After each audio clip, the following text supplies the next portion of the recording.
সৎমা তার নিজের ঘরে চলে যাওয়া পর্যন্ত শ্রাবণ দরজার সামনে অপেক্ষা করলো। যখন দেখলো সৎমা আর আসছিল না বাইরে, তখন সে নীলাকে কোলে করে এবং বাকি দুজনকে দিয়ে নাজিমকে নিয়ে উপরে চলে গেল। উপরের যে রুমে লাইব্রেরির মতো করে বই রাখা হতো, সেই রুমে রাখা হলো নীলা এবং নাজিমকে। দুজন তখনও অজ্ঞান ছিল। নীলাকে শ্রাবণ একটি চেয়ারে বসিয়ে হাত বেঁধে ফেলল, আর বাকি দুজনের সহায়তায় নাজিমকে ফ্যানের সিলিংয়ের সাথে ঝুলিয়ে দিল।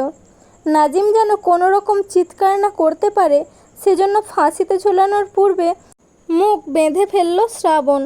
ফাঁসিতে ঝোলানোর সাথে সাথে বেশ কয়েকবার হাত পা নাড়িয়েছিল সে, কিন্তু তা কোনো কাজে এলো না তার।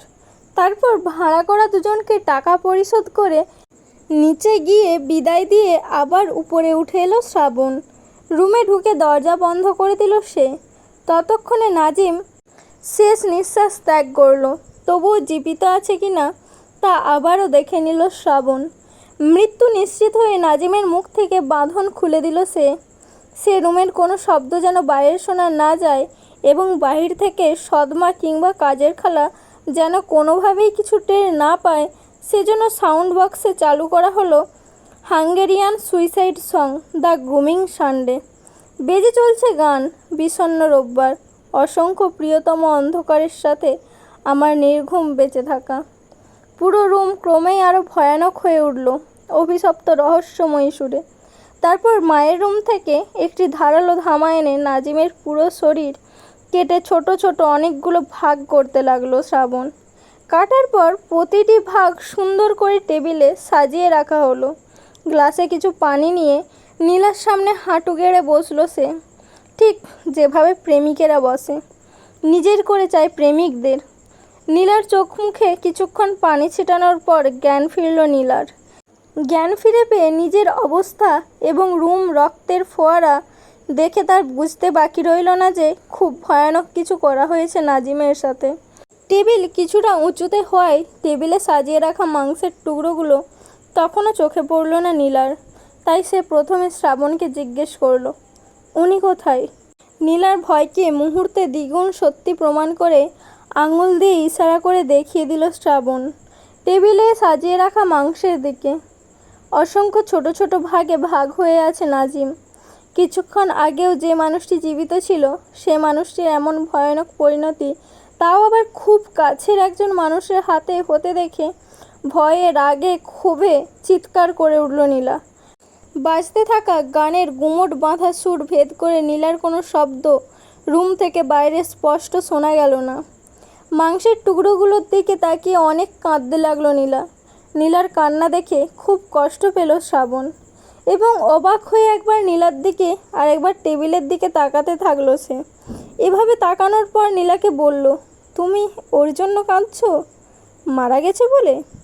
অথচ তোমার সামনে আমি দিনের পর দিন লাশ হয়ে পড়েছিলাম। কই, আমার জন্য তো একটু কাঁদনি কখনো? আমার জন্য তো একটু আফসোসও হয়নি তোমার? আর আজ কোথাকার কোন এক ছেলে মারা গেছে বলে তুমি তার জন্য পাগলের মতো কাঁদছো? কথাগুলো বলে আক্ষেপের দৃষ্টিতে নীলার দিকে তাকিয়ে থাকলো সে। শ্রাবণের কথাগুলো শুনে নীলা অন্য দিকে তাকিয়ে ঘৃণায় থুতু ফেলল আর বলল, তুই কি একটা মানুষ? মানুষ হলে তো তোর জন্য কাঁদবো। তুই একটা জানোয়ার, অমানুষ। তুই একটা পশু, আর পশুর জন্য কেউ কখনো কাঁদে না। নীলার কথাগুলো শুনে শ্রাবণের চোখে পানি এসে গেল। তারপর সে চোখের পানি মুছতে মুছতে বলল, আজ আমি তোমাকে আমার জন্য কাঁদিয়েই ছাড়ব। শ্রাবণের কথা শুনে নীলা কিছুটা বিদ্রূপের সুরে বলল, জীবনেও না, মরে গেলেও না, তোর মতো অমানুষের জন্য আমি কখনোই কাঁদব না। নীলার প্রতিটি কথাই শ্রাবণকে তার ভয়ানক অতীত মনে করিয়ে দিতে লাগলো, যে অতীতে নীলা তাকে শুধু ঘৃণাই করত। তারপর নীলার পাগুলোও বেঁধে ফেলল সে, এবং হাতে তুলে নিল ধারালো সেই রক্তাক্ত ধামা। নীলা শ্রাবণকে দেখে ভাবলো শ্রাবণ তাকে খুন করে ফেলবে। তারপর সাহস করে শ্রাবণের চোখে চোখ রেখে বলল, মেরে ফেলবি আমাকে? তো মার, তবুও তোর মতো জানোয়ারের জন্য আমার কান্না তো দূরে থাক, একটুও আফসোসও হবে না।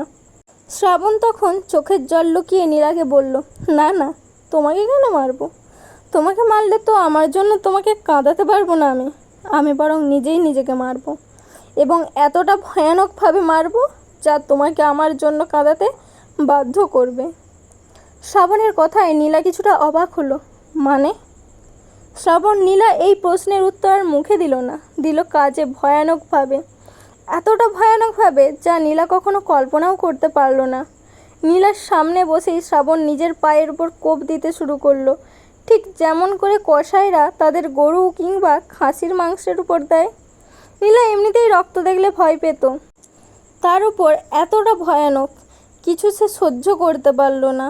তাই কিছুক্ষণের মধ্যে অজ্ঞান হয়ে পড়ল। জ্ঞান হারানোর আগে তার শেষ কথা ছিল, প্লিজ তুমি এমন করো না শ্রাবণ, আমার ভুল হয়ে গেছে, মাফ করে দাও আমাকে। শ্রাবণ ততক্ষণে অনবরত কোপ দিয়ে যাচ্ছিল দু পায়ের উপর। নীলার দিকে তাকানোর সময়ও পেল না সে। যখন চোখ পড়ল তখন নীলা নিথর হয়ে পড়েছিল এবং নীলার বাঁ চোখে কয়েক ফোঁটা পানি। এই কয়েক ফোঁটা পানি কার জন্য ঝরেছিল তা ঠিক জানা ছিল না শ্রাবণের। তারপর সে খোঁড়াতে খোঁড়াতে মায়ের রুমে চলে গেল এবং ভিতর থেকে অনেক কষ্ট করে দরজা বন্ধ করে দিল। নীলার জ্ঞান ফিরতে ফিরতে পুলিশ পুরো রুম চেক করলো। পুরো রুম তখনও রক্তাক্ত। নীলার জ্ঞান ফিরলে পুলিশ নীলাকে এক গ্লাস পানি দিলেন। নীলা পানি খেয়ে এদিক সেদিক তাকিয়ে বলল, আপনারা এখানে এলেন কিভাবে? পুলিশ শ্রাবণের সৎমাকে দেখিয়ে বলল, উনি এনেছেন আমাদের। তারপর নীলাকে জিজ্ঞাসা করলো, এবার বলুন তো ঠিক কি হয়েছে এখানে, এবং কি হয়েছে আপনার সাথে, কে কে ছিল এবং তারা এখন কোথায়, এবং টেবিলের মাংসের টুকরোগুলোকে ইঙ্গিত করে মাংসগুলো কার, আর কারা করেছে এসব? নীলা জড়িয়ে যাওয়া কণ্ঠে ধীরে ধীরে খুলে বলল সব। পুলিশ সব শুনে জিজ্ঞাসা করলো, শ্রাবণ এখন কোথায়? নীলা উত্তর দিল, জানি না। পুলিশের সন্দেহ হলো শ্রাবণ হয়তো তার দুঃসহকারী সহ অন্য কোথাও পালিয়ে গেছে। শ্রাবণের নাম্বারে কল দিলে টেবিলের উপর থেকে শ্রাবণের ফোনটা বেজে উঠল। শ্রাবণের ফোন টেবিলের উপর রাখা ছিল দেখে পুলিশের সন্দেহ আরও প্রবল হলো যে শ্রাবণ নাজিমকে খুন করে পালিয়ে গিয়েছিল। সে রুম ভালো করে চেক করতে গিয়ে বুক শেলফের পাশে একটি ড্রয়ারে একটি ডায়েরি দেখতে পেল পুলিশ। ডায়েরির প্রথম পাতা উল্টাতে শ্রাবণ রহমান লেখাটি দেখতে পেয়ে পুলিশ নিশ্চিন্ত হলো, এটি শ্রাবণের।